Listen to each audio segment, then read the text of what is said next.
Bom dia, igreja. Tá muito gostoso isso aqui, cheio assim, né? Tá muito bom. Quem tá feliz de estar aqui na casa com todos esses irmãos? Nossa casa fica muito mais linda assim, cheia. Vamos orar, porque hoje o Senhor tem algo profundo para fazer nos nossos corações e a gente precisa dele. Quem precisa dele? Eu preciso muito, muito. Amém. Então vamos orar. Paizinho amado, nos colocamos diante de Ti, Senhor, totalmente rendidos ao Teu Espírito, cientes da nossa total dependência, necessidade.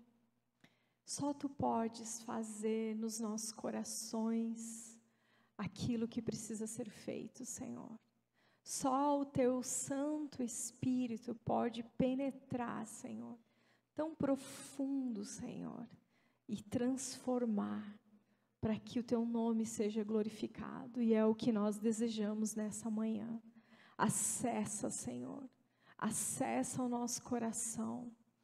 Toma nas Tuas mãos e transforma para louvor da Tua glória. Em nome de Jesus. Amém. Amém. Acho tão tremenda essa questão do Senhor nos chamar pelo nome, né? E me lembrou que o nome, ele tem muito, está totalmente ligado à nossa identidade, né? E nem sempre há coisas boas associadas ao nosso nome, né? Às vezes as pessoas ficam conhecidas por algum, falam o seu nome e atrás vem ali um adjetivo que nem sempre é muito bom. Como quando a gente lê na palavra Judas, o que o traiu, né? Judas, o traidor. E às vezes a gente ouve falar, quem é fulano? Aquele, o liso. Aquele, o folgado. Né? Geralmente associa ao nome. Mas a palavra diz que quando o Senhor nos buscar e estivermos com Ele, Ele irá nos dar um novo nome. E é tremendo isso, amados, porque quando nós nos rendemos ao Senhor, Ele transforma todas as coisas ruins da nossa identidade. E aí eu lembrei do filme As Crônicas de Nárnia, que tem um personagem, o Edmundo, né? E é um piazinho, jaguara, um traidorzinho, não está nem aí para os irmãos, é um menino que te irrita, um menino desprovido ali de qualquer carisma, e por ele trair a sua família, é que então o Aslan, o leão, precisa ser sacrificado, para que ele não seja sacrificado no lugar do leão. A gente tem ali um paralelo do que Jesus fez por nós, né? Mas fato é que quando o Aslan se sacrifica por ele, e depois ele está ali chamando ele para o seu reino, ele começa a apresentar os irmãos, e quando ele vai apresentar o Edmundo, que é o traidor, né, ele diz assim, Edmundo, o justo. Gente, só Deus pode fazer isso. Só Deus pode nos transformar e nos apresentar um dia diante do Pai e falar, essa é a Ana, a mansa, a fiel, a perseverante. É isso que o Senhor faz conosco. Amém? Glória a Deus, né? Então vamos lá, meus amados. Hoje nós começamos uma série chamada Congregação. Congregação.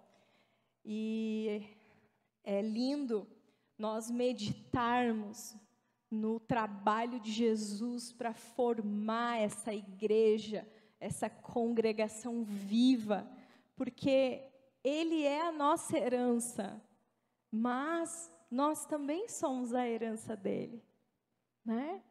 E então, por isso que o Senhor trabalha em nós, porque nós queremos nos apresentar como o que nós cantamos, como uma noiva linda, adornada, pura. Então, essa série vai ser muito boa. Eu quero te convidar a abrir comigo no livro de Mateus, capítulo 28. É o último capítulo do livro de Mateus.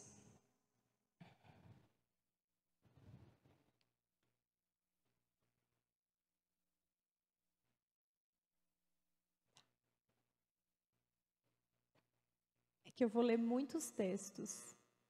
Oi? Não entendi. Mateus 28, versículo 7.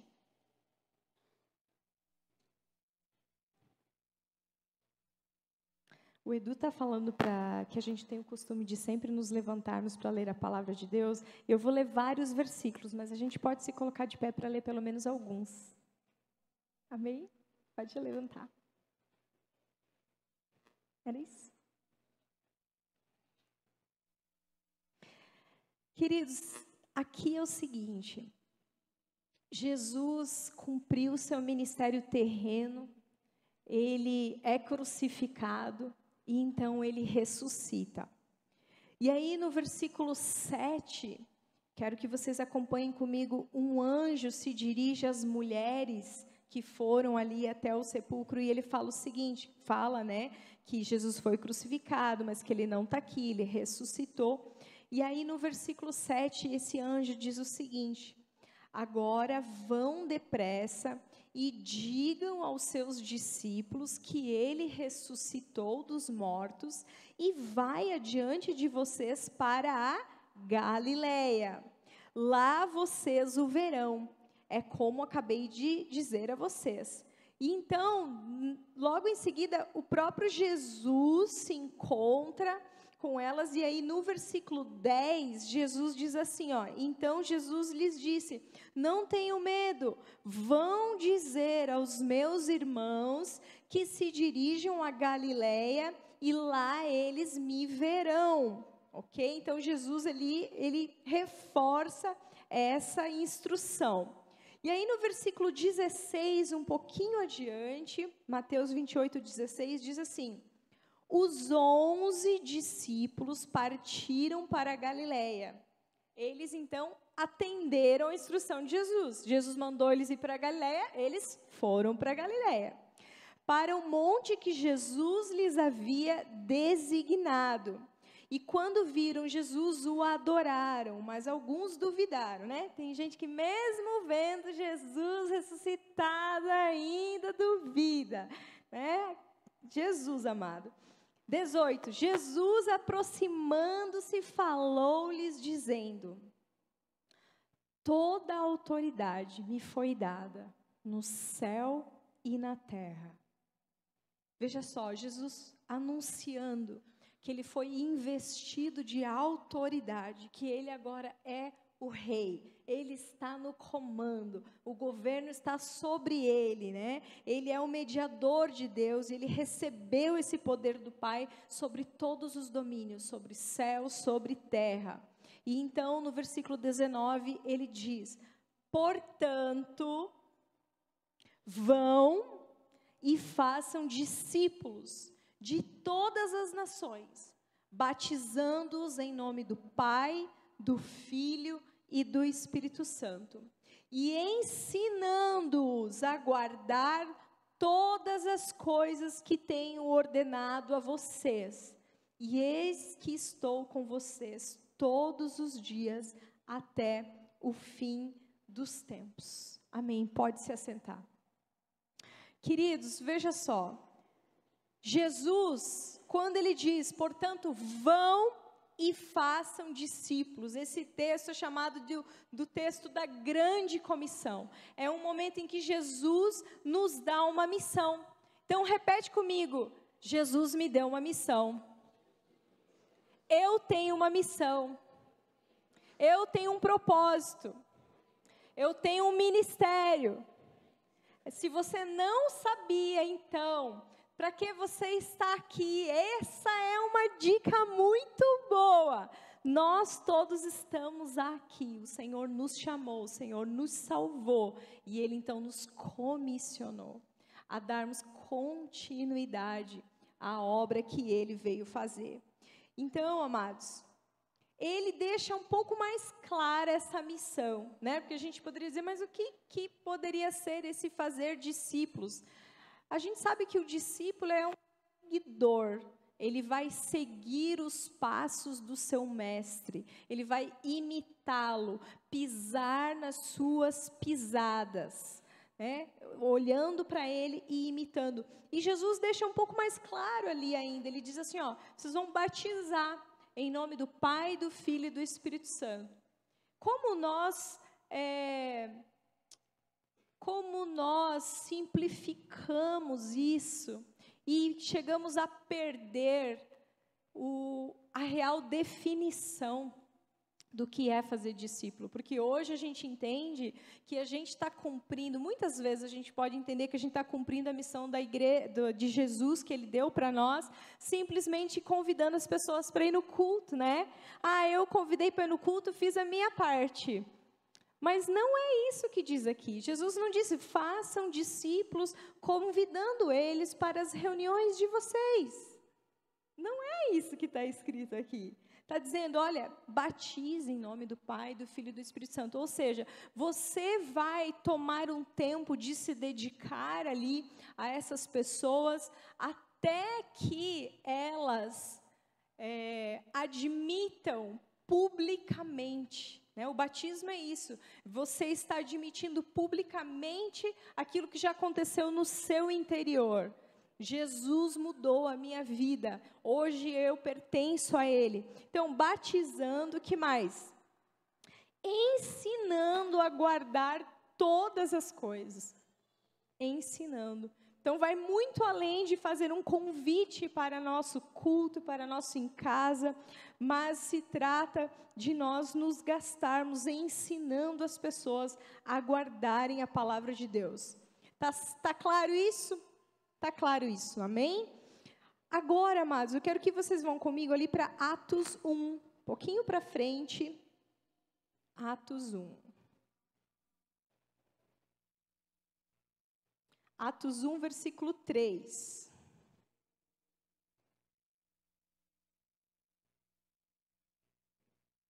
De 3 a 8, nós vamos ler.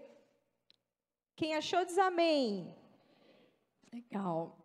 Atos 1, 3 diz assim: depois de ter padecido, Jesus se apresentou vivo a seus apóstolos, com muitas provas incontestáveis, aparecendo-lhes durante 40 dias e falando das coisas relacionadas com o reino de Deus. E comendo com eles, lhes deu esta ordem. Preste atenção nessa nova ordem, nessa nova instrução que o Senhor vai dar para os seus discípulos. Não se afastem de Jerusalém, mas esperem a promessa do Pai, a qual vocês ouviram de mim. Porque João, na verdade, batizou com água, mas vocês serão batizados com o Espírito Santo dentro de poucos dias. Então, os que estavam reunidos com Jesus lhe perguntaram: será este o tempo em que o Senhor irá restaurar o reino a Israel? Estavam ali com uma preocupação, achando que Jesus iria restaurar em termos políticos, né? E Jesus responde: não cabe a vocês conhecer tempos ou épocas que o Pai fixou pela sua própria autoridade.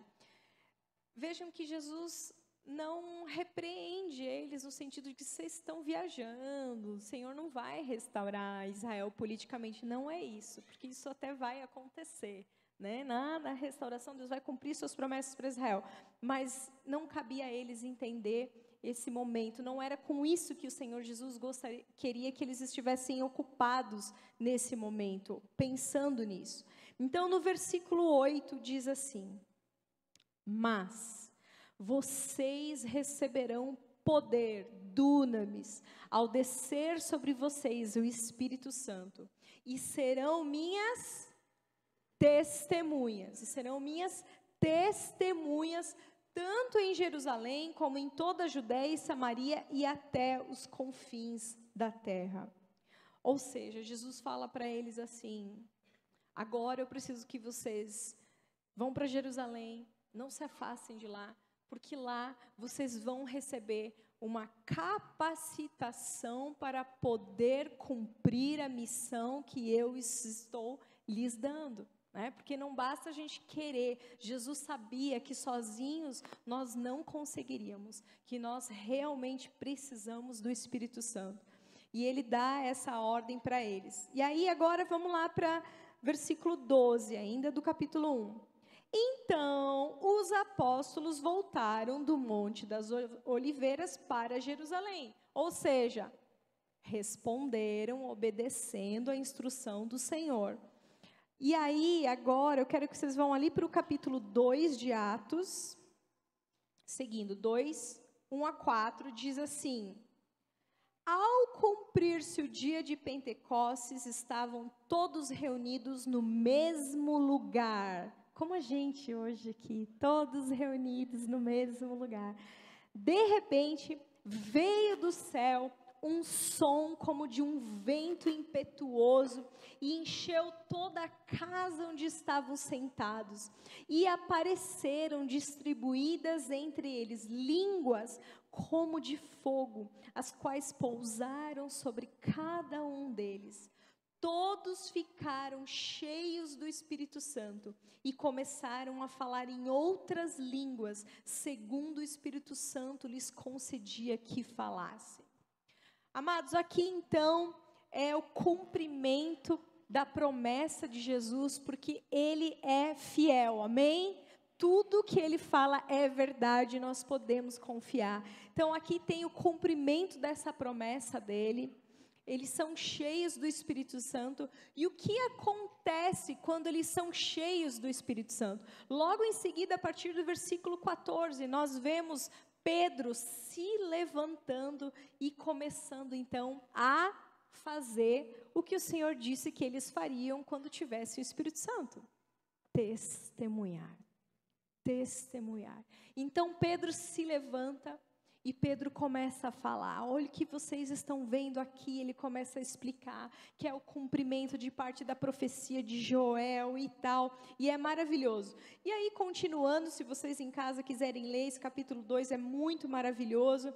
A partir do 42 vai falar sobre o estilo de vida dessa congregação, dessa igreja, que eles viviam unidos, né? Eles perseveravam na doutrina dos apóstolos, na comunhão, no partir do pão, nas orações. Essa era a vida da congregação, da igreja do Senhor.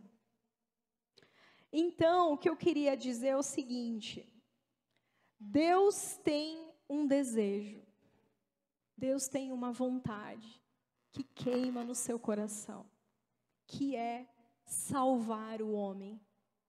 Isso está claro para vocês? Vocês conseguem enxergar esse desejo latente no coração de Deus? E o Senhor, Ele está tão comprometido com isso, que Ele enviou o seu próprio Filho para a terra, viver uma vida santa, uma vida completamente vivida em obediência ao Pai, de abnegação. Morre numa cruz, porque o Senhor está dizendo: eu estou comprometido com este desejo, com esta vontade, a ponto de entregar o meu próprio Filho.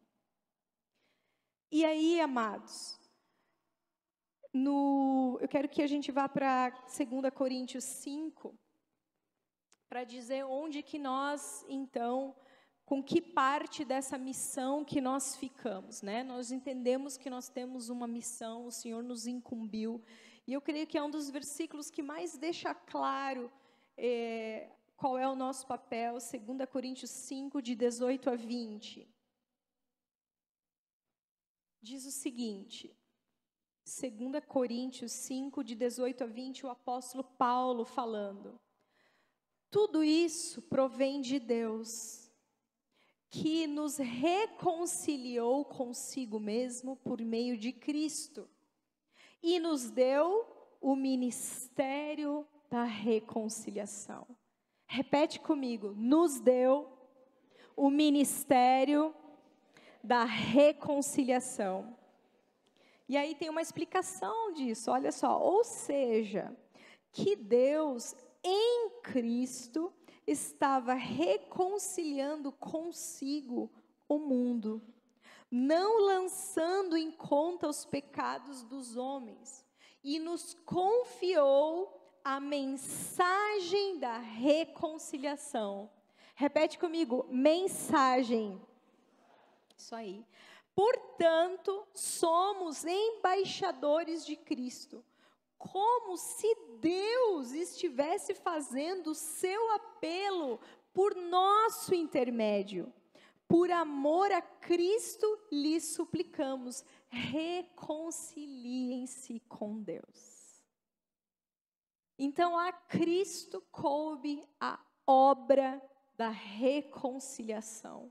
E a nós nos cabe a mensagem da reconciliação. O ministério da reconciliação foi confiado a nós.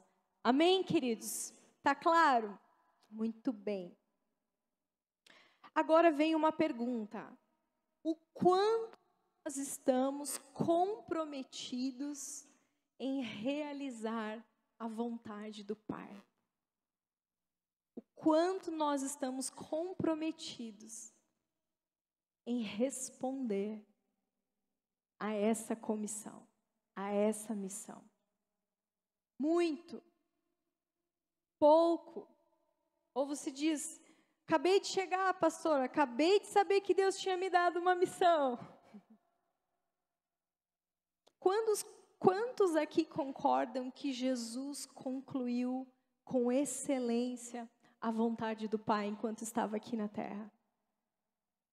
Quantos concordam comigo que Ele é um servo fiel e exemplo para nós? Ele é, amém? Ele é. Então, aqui agora, amados, nós vamos analisar um pouquinho a vida de Jesus como o servo ideal, através do Evangelho segundo Marcos, né? João Marcos. Esse evangelho dos 4 evangelhos é o evangelho que mais retrata Jesus como o servo ideal. E eu quero que a gente acompanhe. Marcos 1:1, vamos lá. A gente vai folhear um pouquinho algumas páginas de Marcos, a gente estava em Atos, é só você voltar um pouquinho. Mateus, Marcos. Marcos é o segundo livro do Novo Testamento. Os alunos do Carisma vão reconhecer um pouquinho essa mensagem, vão poder aprofundar um pouco. Então, como que começa esse evangelho? Marcos 1:1 diz assim: princípio do evangelho de Jesus Cristo, Filho de Deus. Então, começa anunciando que esse é o evangelho, essa é a história de Jesus. E quem é Jesus? O Filho de Deus. Então, amados, veja que Jesus, como Filho de Deus, Ele está acima de todos. Ele tem grande glória, grande poder, grande honra. Mas, por amor à realização da vontade do Pai, por amor à realização do plano de Deus, Jesus voluntariamente se despe de todo o seu esplendor, de toda a sua glória, de tudo aquilo que lhe era justo, e Ele toma sobre si a natureza de servo, de escravo, se colocando abaixo de todos. E Ele cumpre a vontade do Pai até uma morte torturante na cruz. Este é o nosso filho servo. Parece que não combina bem, né? A gente ouve, mas a gente leva um tempo para processar, porque filho, ele é rei, ele tem tudo, ele tem todos aos seus pés, e ele tem muitos anjos à sua disposição, mas ainda assim, sendo o Filho de Deus, ele se coloca num lugar de servo de Deus. E a gente vai, então, aprender com Jesus de como nos tornarmos servos fiéis. Salmo 40, de 6 a 8, vai falar o seguinte sobre Jesus: sacrifícios e ofertas não quiseste, abriste os meus ouvidos. Holocaustos e ofertas pelo pecado não requeres. Então eu disse: eis-me aqui, ou eis aqui estou. No rolo do livro está escrito a meu respeito. Agrada-me fazer a tua vontade, ó Deus meu. A tua lei está dentro do meu coração. Nesse texto nós podemos ver que Jesus ali consciente, ele fala: olha, eu sei que o que o Senhor quer não são sacrifícios, não são sangues de bodes, porque é algo muito, é sombra do que deveria ser. E eu sei que o Senhor falou a meu respeito no rolo do livro, está escrito sobre mim: agrada-me fazer a tua vontade. A sua lei está no meu coração. Você já pensou que talvez agradasse fazer a vontade do Pai por ter a lei no seu coração? Porque quando nós conhecemos a palavra de Deus, nós conhecemos Deus, nós conhecemos os seus atributos, nós conhecemos como Ele é. E quando nós conhecemos o Senhor, nós o amamos. E por nós o amarmos, nós então vamos nos sujeitar e desejar fazer a sua vontade, porque nós confiamos nele. Amém? Então, amados, como servo, Jesus então veio a essa terra, e enquanto ele esteve aqui, ele esteve muito ocupado. A gente lê nos 4 evangelhos muita ação, muitos verbos, muito indo, vindo para lá e para cá. Você vê Jesus o tempo todo curando, Jesus expulsando demônios, Jesus confortando pessoas que estavam ali sofrendo, aflitas. Nós vemos Jesus proferindo inúmeras palavras, Jesus ensinando multidões, ensinando grupos pequenos, ensinando o tempo todo. Jesus fez inúmeras obras, Jesus viajou a pé por vários lugares, ele viveu uma vida muito ocupada. E ele supriu muitas necessidades do povo a quem ele dirigiu a sua vida e o seu serviço. Entretanto, Jesus, mesmo fazendo tantas coisas e dizendo tantas palavras, ele não fez tudo o que ele fez, porque havia essas necessidades.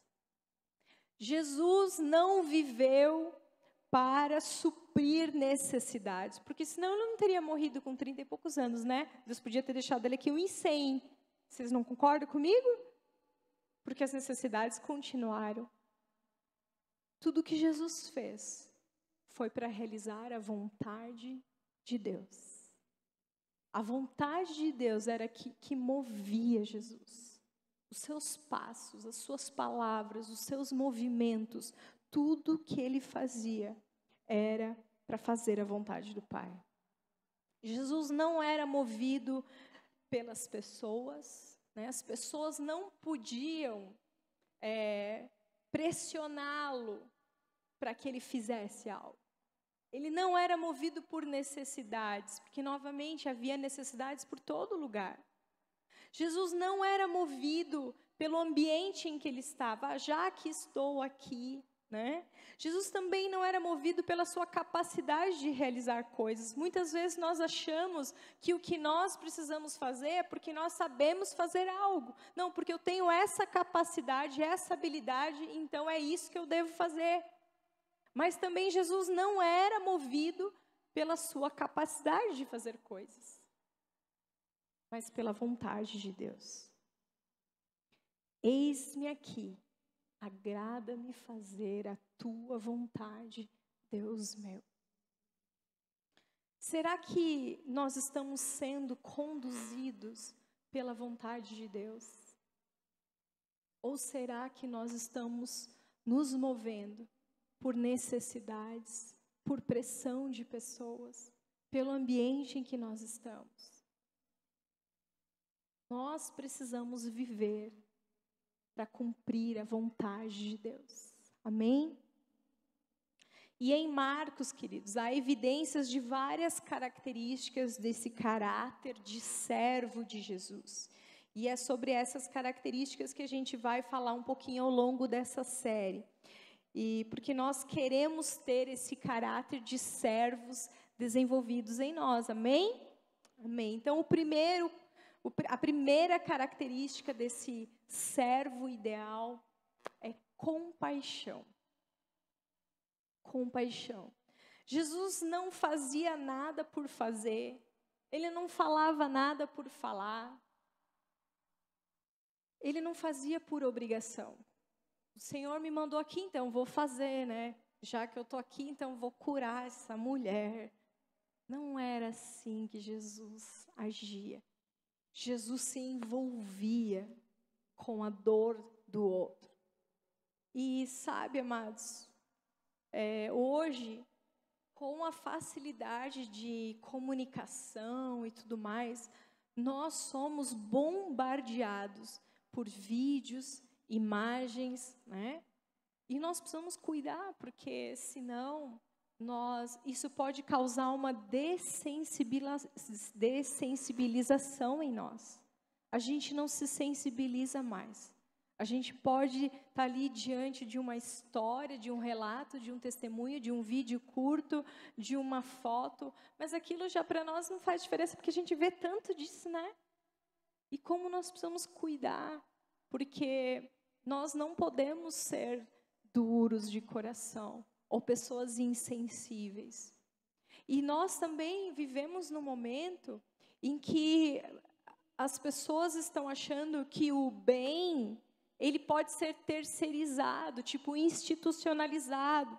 Por exemplo, aquela ONG lá é responsável por recolher, distribuir roupas. Aquela ONG é responsável por distribuir alimentos. E aí, porque existe grupos de pessoas que estão incumbidas de fazer determinadas coisas, fazer o bem, fazer caridade, nós achamos que não temos mais essa responsabilidade. Porque eles falam assim, precisa de, fulano, procura ciclano, manda lá não sei aonde, manda no ID, alimento, fala com o Fábio e com a Gra. E a gente não chama mais nenhuma responsabilidade para nós. Entende? Nós achamos que aquele grupo está fazendo isso, então é dever deles, não nosso. E às vezes aquele grupo que está responsável por fazer o bem, nem bom é. Não é verdade? Então, a gente vai tirando, a gente vai dizer, não, isso aqui é de outro. A gente terceiriza isso. Mas nós não devemos fazer isso. Então, Jesus, ele era movido por muita compaixão, por amor, por devoção. E, queridos, compaixão é um sentimento que sempre vai nos levar a uma ação. A dó, não. A gente pode sentir dó de muita coisa e a gente pode não fazer nada. Mas a compaixão genuína nos faz nos movermos. Todos vocês conhecem, eu acredito, a história do bom samaritano, né? Tá lá aquela pessoa que foi assaltada, sofreu ali golpes físicos, está caindo, iria morrer. E várias pessoas passam por ali. Eu duvido que alguém tenha passado e não tenha pelo menos sentido dó, né? Coitado, nossa, olha que situação. Mas a palavra nos fala que só um realmente fez algo, se envolveu. Então, dó é diferente de compaixão. Jesus não tinha dó, Jesus tinha compaixão. A gente vai acompanhar em Marcos, vamos começar ali, a gente já está no primeiro capítulo, vamos ali para o versículo 40. 40 até o 42. A gente vai ver um exemplo de como Jesus se envolvia com as pessoas que chegavam até ele. Diz assim: um leproso se aproximou de Jesus e lhe pediu de joelhos: se o Senhor quiser, pode me purificar. E Jesus, o que diz aí na sua Bíblia? Profundamente compadecido, estendeu a mão, tocou nele e disse: quero sim, fique limpo. No mesmo instante, a lepra desapareceu dele e ele ficou limpo. E advertindo-o severamente, logo despediu-lhe e disse: olha, não conte para ninguém, vá, apresente-se ao sacerdote, ofereça pela sua purificação o sacrifício de Moisés, né, que ordenou para servir de testemunha ao povo. Então você vê que Jesus, ele se envolve. Jesus toca alguém impuro, um leproso. Ele não fez isso só porque ele pensou: eu sou filho de Deus, Deus me deu autoridade, poder, eu acho que eu deveria curar esse homem. Não, ele se compadece, ele se envolve.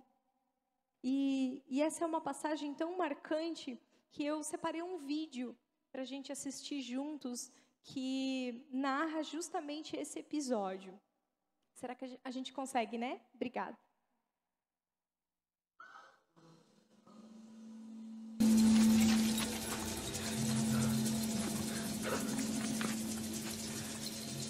É um leproso. Para trás. Cubram a boca. Não respirem o ar dele. Não ouse se aproximar de nós. Está tudo bem, João. Tudo bem. Mestre, ele é um leproso. Ele está doente.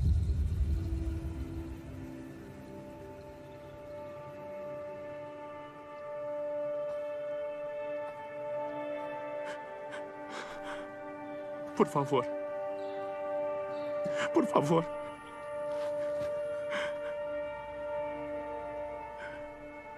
Por favor, não se afaste de mim. Eu não vou. Senhor, se estiver disposto, o Senhor pode me curar. Se quiser, eu me submeto ao Senhor. A minha irmã trabalhou no casamento. Ela me disse que o Senhor pode fazer isso. Eu sei que, se quiser, pode me curar.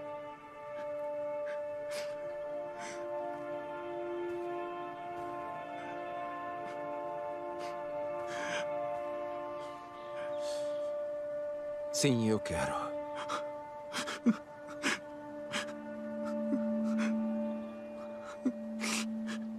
Fique curado.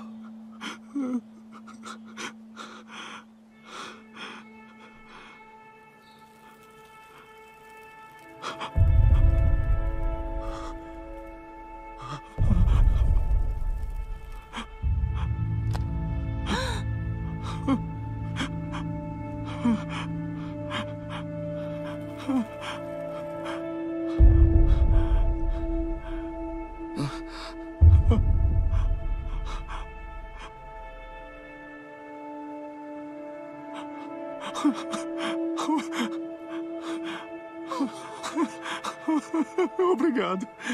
Obrigado. Eu sabia. Eu sabia. Eu sabia. O que eu posso fazer? Não. Não quero que diga nada a ninguém. O senhor não busca reconhecimento? Só me faça esse favor. Mas o que eu vou dizer às pessoas? Vá. Se apresente ao sacerdote, para que ele veja que está purificado. Faça a oferta adequada no templo como Moisés ordenou. E siga seu caminho.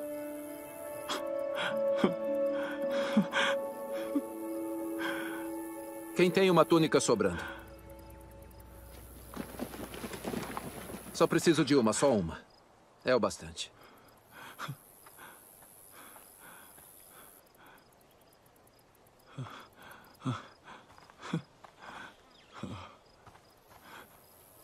Você fica bem de verde. Não parece maltrapilho.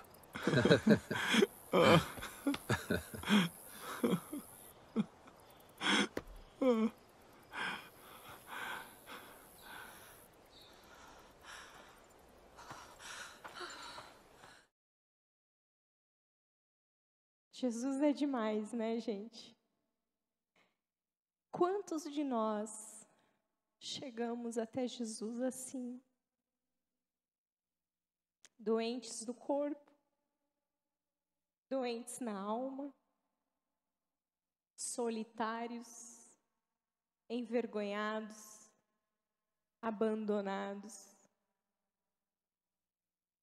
sem esperança. Eu cheguei muito mal até Jesus. Não sei como vocês chegaram, mas eu não estava bem. Com que amor nós fomos recebidos?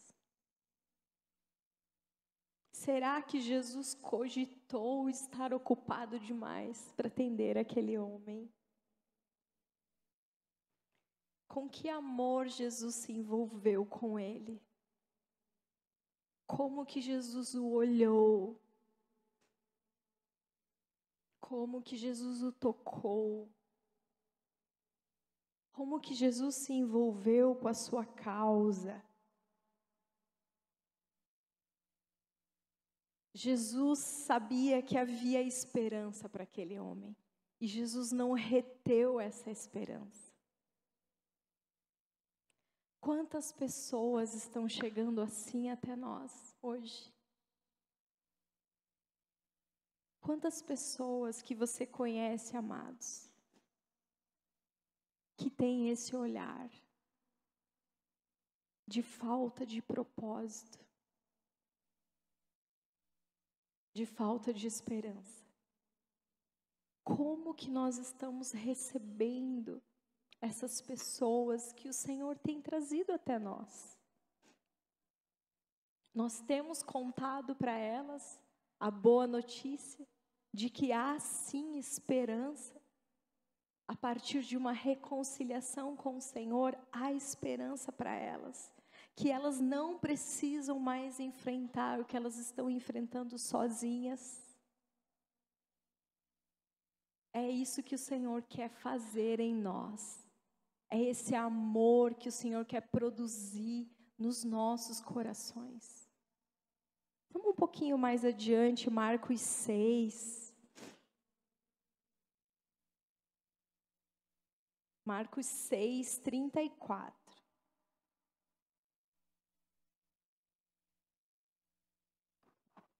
Diz assim: ao desembarcar, Jesus viu uma grande multidão e compadeceu-se dela, porque eram como ovelhas que não têm pastor, e começou a ensinar-lhes muitas coisas. No Evangelho de Mateus, essa mesma palavra diz que teve compaixão porque estavam aflitas e desamparadas como ovelhas sem pastor. Queridos, você já se permitiu ter esse olhar? Você já esteve num lugar onde tem uma grande aglomeração de pessoas, às vezes atrás de uma festa pagã, e você olha e você te dá uma aflição no coração, porque você as enxerga como um rebanho perdido, como ovelhas que não têm pastor, não tem ninguém para guiá-las, não tem ninguém para cuidar das suas feridas, não tem ninguém para tirar os seus carrapatos, não tem ninguém para lhes dar alimento. Quando eu cheguei até o Senhor, eu não sabia discernir o certo do errado, eu confiava no que a TV me dizia, no que todo mundo dizia. Deve ser assim, né? Todo mundo está falando isso, deve ser isso mesmo.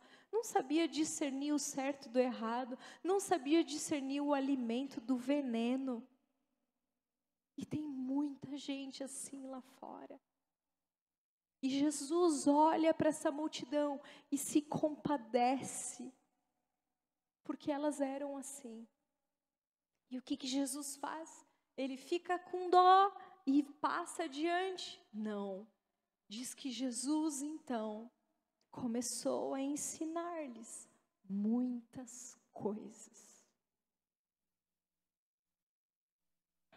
Quantos de nós chegamos assim até o Senhor? E então alguém se compadeceu de nós. Alguém se compadeceu de nós a ponto de se envolver conosco e de nos dizer: vem lá em casa, quero falar algumas coisas para você. Quero te ensinar algumas coisas. Quantos tiraram esse tempo para nos ensinar e ainda fazem isso, amados? E nós, com quem nós estamos nos envolvendo e gastando as nossas vidas hoje? Quem são essas ovelhinhas perdidas que nós estamos dizendo: vem lá em casa tomar um café, vamos conversar um pouquinho?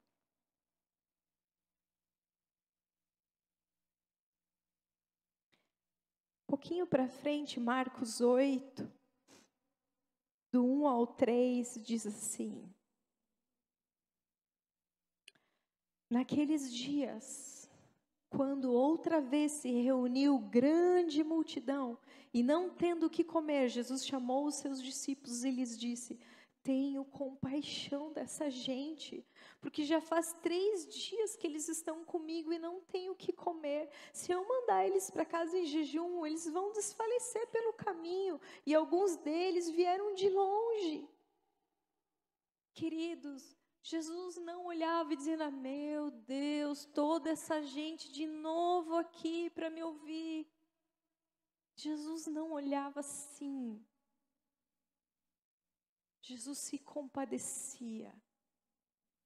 Jesus estava 100% comprometido em realizar a vontade do Pai. E Ele faz isso de todo o coração. Nós podemos ver essa marca do amor de Jesus em tudo que Ele faz.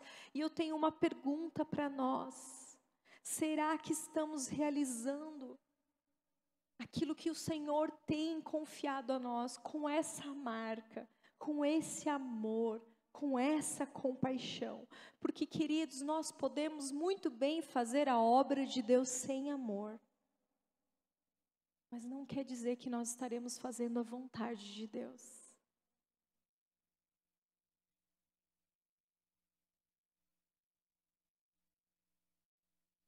E por último, Efésios 4:32 diz assim, esse não vai estar no telão, coloquei agora de manhã: sejam bondosos e compassivos, com compaixão, com amor, uns para com os outros, perdoando-se mutuamente, assim como Deus os perdoou em Cristo.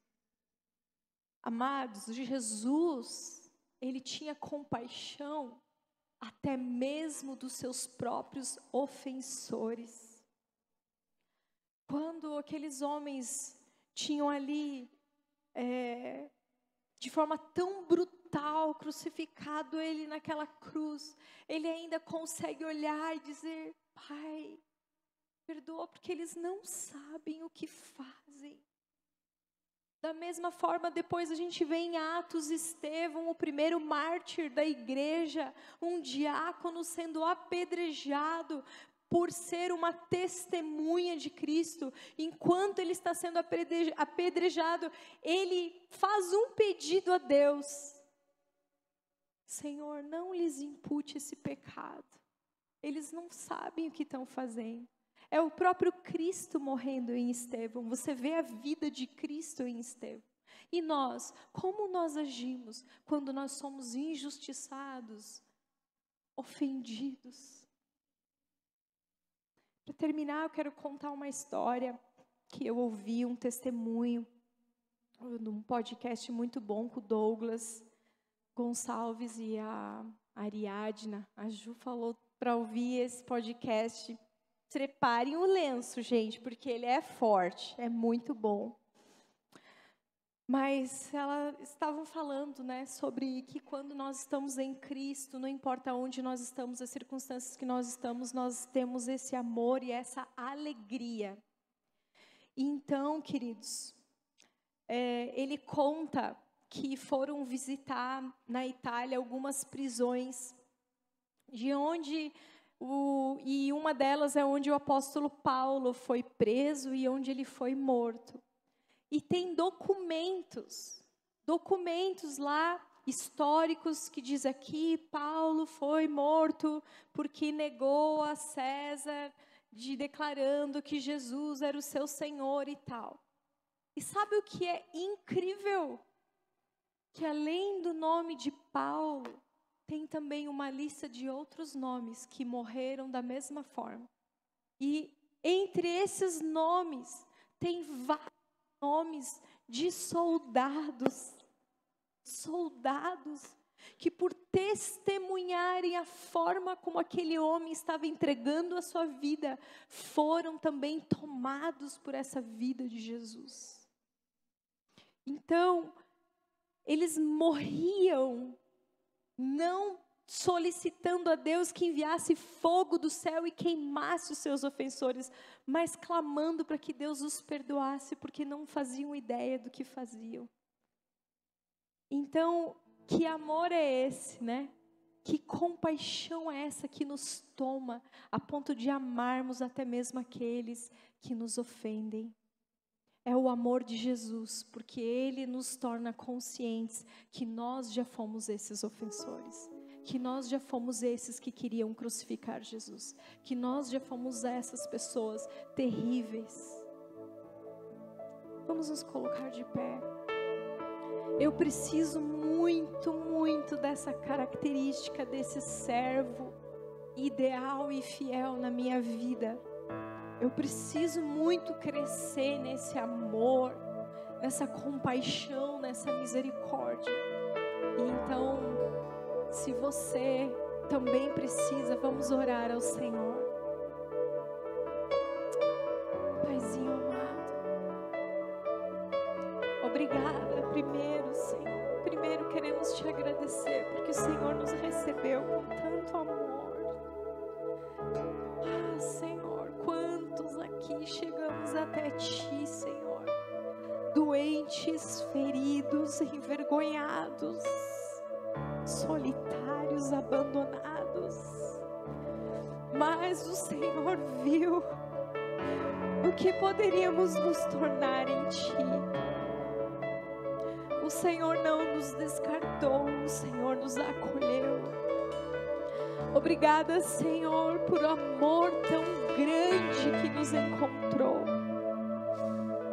Obrigada, Senhor, pela Tua vida justa, santa, pura, perfeita. Trabalha em nós esse amor, Senhor. Forja em nós esse amor. Queremos ser essa congregação amorosa, compassiva. Queremos ser essas pessoas que possuem esse olhar nos nossos trabalhos, naqueles que estão desesperançosos, aflitos. Queremos ter esse olhar nas escolas, quando tem aqueles alunos que ninguém percebe, sozinhos pelos cantos, nada populares. Queremos ser aqueles que vão se achegar a eles, vão oferecer amizade, amor, companhia. Queremos ser, Senhor, os Teus olhos, as Tuas mãos, tocando aqueles que ninguém mais quer tocar. Faz essa obra dos nossos corações, Senhor. Não temos isso de nós para oferecer, como buscar isso em nós. Só conseguiremos ser dessa forma se o Senhor operar em nós através do Teu Santo Espírito. Ajuda-nos, Pai, para que o Teu nome seja glorificado